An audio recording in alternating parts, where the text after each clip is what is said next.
Yo, what's up mga Doy TV Sports? Welcome back dito sa ating malupitang channel Doy TV Sports. Ganun talaga no? Alright, nandiyan po ang ating pag-uusapan at ang inyong mga paboritong mga pa-shoutout. Okay, bilisan na po natin ito, no? Dahil ito po ay mix of NBA at PBA update. Okay, so kung nakita nyo po, nakapanood nyo, tayo po yung nag-live, okay, kagabi po yan sa YouTube. Pasensya na po sa mga taga-Facebook, kasi nga po sa YouTube lang po yan naging available. At ang ating live talakayan po dyan is yung ating reaction, no? Patungkol po dito sa pagsagot, ni Ginoong Homer Saison dito kay Boss Al Francis Chua Longhair, okay? So, ang tanong, kayo po ba ay nakasubscribe na, no? Follow and subscribe na po. Libre po yan, promise, no? Konti na lang po, 21k na po tayo sa YouTube, no? At 15k naman po sa Facebook. Sa mga existing followers and subscribers, like na lang po para po tayo po ma-recommend sa iba pa po hindi na aabot ng ating mabuting channel. Anyway, alright. So ito na nga po, no? Nanindigan, no? Ito pong si Ginoong Homer Saison at inilatag ang kanyang mga credentials, Like, nagtrabaho ko dito, ganyan. So, pinakilala niya po ang kanyang sarili. Bakit? Para magyabang? Hindi. Para po patunayan, no, na siya po may kredibilidad. Okay, yun po ang aking pagkakaintindi sa kanyang sinabi sa show nila ni Ginoong Pao. At medyo ako'y natatawa nga dito sa kay Boss Pao at dito naman kay Ginoong Kratos, no?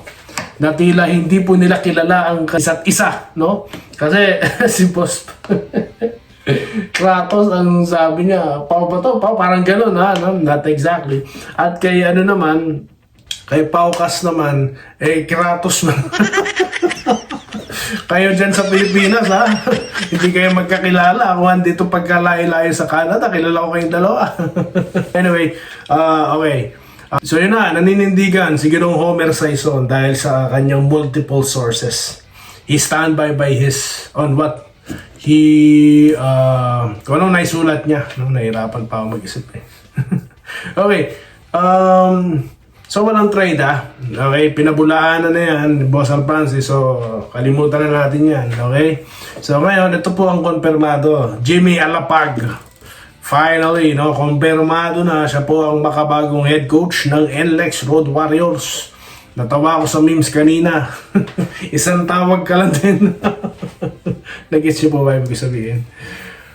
Well, good luck po, no, sa Mighty Mouse natin. Expected na natin yan, di ba? Kaya nga po nung lumitaw na si LA, di ba? Parang gusto niya maging makatrabaho, no, makasama itong si The Mighty Mouse. May mga nag-rumor na baka pwede siya as assistant sa Magnolia. Sabi ko hindi mangyayari yan. Bakit? Siyempre, ang unang dyan, ko-contact dyan, no? Ko na yun, nahulaan ko na kagad. Siyempre, MVP group yan muna, no? Bago mag-entertain ng other suitors. Anyway, so ayan po ang confirmation ngayon. Dito na tayo sa NBA, bilisan lang natin. Nako po, Draymond Green, dinecline niya yung player, no? Tawag dito, yung 27.7 million, mga boss. Ibig sabihin, siya po'y papasok sa free agency. Hindi para umalis sa Golden State, kundi para po bigyan ng flexibility, itong Golden State Warriors to acquire daw itong si LeBron James, mga boss. Tapos napapabalita pa itong si Anthony Davis. Okay, so paano mangyayari yan? Dahil nga po mas maliit, no, yung di umanong pepermahan ni Anthony Green, yun na nga, nagkakaroon daw po, no, ng slot para sa kanilang salary cap para makapirma itong si LeBron James, no, 15 million po pinag-uusapan dyan. So, at ito raw pong si LeBron, no, hindi raw nakikipag-usap sa kampo ng Los Angeles, no. Hindi daw available kapag may mga meeting na sineseta ang pamunuan ng Lakers at nag-golf daw po ito. Busy mag-golf. So tignan po natin. Pero mukhang kailangan kasama si AD, no? Diyan ako nagtataka Minsan na nga lang naglalaro yan. Ang taas pa rin po ng value. Biruin nyo para daw po mapapirma si AD. Kailangan daw po is round picks, no? Tapos si Jimmy Butler, nako. Ito pero wala pa po, hindi pa po konfirmado yung mga yan. Nag-aabang tayo, no? Spekulasyon po yan na talagang mababangis na analyst sa NBA. Okay. Pero sigurado, pinapirma po si Kristaps Porzingis, no? Ng 2-year extension sa Warriors. So yan po ang konfirmado so far. At na-trade na rin po si Ja Morant dito sa Portland Trail Blazers. Napanood ko tuloy yung Rape City. Yung napanood niyo po ba sa Netflix about yung Portland? Mukhang bagay doon si Ja Morant. Sorry po pero naalala ko lang bigla. Anyway, meron po namumuong backcourt combination ng Damian Lillard at itong si Ja Morant. So let's see po. Okay, at napapabalita daw po na magbabalik Raptors daw itong si Kawhi Leonard. Pero again, ano lang po yan yan pong mga sinasabi kong bagay na yan po talaga yung pinag-uusapan sa mismong lehitimong NBA tawag dito mga NBA analyst po talaga nag-uusap dyan, no? Nire-relay ko lang sa inyo. Pero ang konfirmado so far is yung kay Porzingis at yung trade po dito kay Ja Morant. Yan pa lang po ang konfirmado so far. Okay, at yung dinecline po na player option nito ni Draymond Green. Okay? So shoutout po tayo mga boss. Ang pagkukomentuhan ko po is yung live, no? Pinanood nyo po ito. Itong ating live na talakayan kagabi, no? About response po ni Ginoong Homer Sison. Ito po si Daniel Cresto, nagpapa-shoutout. Shoutout po sir, mabuhay po kayo. Ronald Saturno, ako ay regular likers. Maraming salamat po sir, no? Yun nga po, sa mga hindi pa po nagla-like, no? Ito naman pong pag-request ko ng like, para naman po, no? Masagip po natin yung mga niloloko ng mga fake news vloggers, no? Okay? Ganun din po, regular din pong nanonood, no? Si Lauro Simbulan, no? Salamat po sir, mabuhay po kayo. Rodolfo Labarte, ito, kilala kita sir, no? Salamat po talaga. Kay Clodoaldo Prasdilla, no? Nag-good PM, Idol Doy TV, sana manalo ang gila sa New Zealand. Daniel Cuesto, nagpapa-shoutout from Carbona, Cavite yan. MC Derek, shoutout sa'yo, taga Cavite din yan. Si Ma'am Tessie Solon, nakakamusta, nasa mabuti po tayong kalagayan ma'am. No? Kayo po ma'am, kamusta po kayo dyan? Alright, dito tayo kay Mier Bakilod, no? Boss, pwede pa shoutout. Naman, palaging nanonood po si Mier Bakilod, no? Salamat po. Maraming salamat po. Dito po tayo kay Lauro Simbulan, no? Basta ako, isa lang ang pinaniniwala ko, walang fake. Gusto ako, maraming salamat po. Mabuhay po kayo, no? Mabuhay po kayo, salamat po. Nagpapa-shoutout naman po si Nel Gold TV. Ayan, Nel Gold TV, nagpapa-shoutout. Joseph Pineda, good morning. Busy po siya, no? Okay. Taga-Palit, Pampanga. Okay, pista, no? Mula 28 to 30. Kaya di ako nakakanood sa live nyo. Pa-shoutout na lang po sa next content nyo. Okay, yun nga po, no? Kung ganyan po, enjoy po kayo, sir, no? Okay, at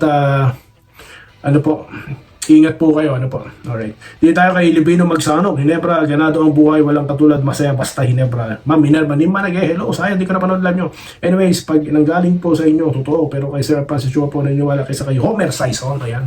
Kasi yun pala yung tanong natin dyan, no? Nag-iwan tayo ng poll, so kanino kayo naniniwala? Kay Boss Francis Chua, o sa mga sources ni Homer Sison. Kasi hindi naman to galing kay Homer Sison, galing ito sa kanya mga multiple sources. So ibig sabihin, kanino kayo naniniwala? Sa mga sources na hindi nyo nakikita, sa mga hindi nyo kilala, o sa source na mismong nakikita nyo nagsalita, may video message pa, di ba? So yun lang naman po yun, no? Again, hindi naman po natin pinupuwersa na ilabas ang mga source na yan dahil po sila po ay confidential, no? Okay, baka po, di ba, may katungkulan sila tapos biglang magsasalita, no? Ito tatanungin ko lang, sino po ba yung mga sources na yan? Sila po ba mga executive din po, no? Kasama po ba sila sa coaching staff?